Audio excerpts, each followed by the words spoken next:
index of women's economic freedom to measure how much a country allowed or disallowed women to participate in the economy. We then quantify the potential economic benefits if all countries change their laws and regulations to allow women to participate in the economy in the same capacity as men according to this index. By removing all restrictions on female economic activity, we find an increase in annual aggregate global GDP by about 7.7 trillion in real terms, more than 8% from its current level.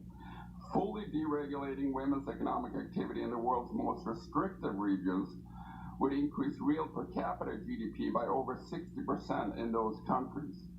The largest increases to GDP are predicted to come by removing legal restrictions to female labor force participation, as well as women owning and managing property.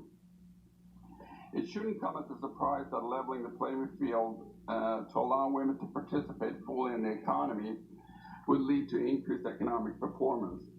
Just as the administration has realized that great results for Americans through domestic deregulatory reforms, so too can we encourage other nations to give women the freedom to choose their own paths, bringing forth benefits to each nation and the world.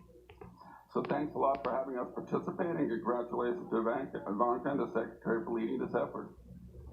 Thank you so much. And if I may just follow up on that for one moment, because we were talking about the discrepancy between 28 trillion and the 7.7 trillion. What is unique and new about the WGDP index is it quantifies and breaks down specific to the 5 foundational laws that this initiative is looking at. So property rights, the laws that I've mentioned, women's ability to participate in all industries. So it's specific to that as opposed to every potential law, and gives us some concrete and tangible levers that we can seek to use our diplomatic might and our power to convince to try and impact change and reform. Yeah, I would just add to that to reconcile Larry's optimism is that 7 trillion is a short-run effect as opposed to a long-run effect, which will be much larger once you get GDP growth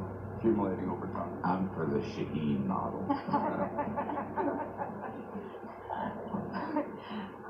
Thank you. And while I think we have to start somewhere, so I think a $7 trillion initial short-term goal is a pretty good one.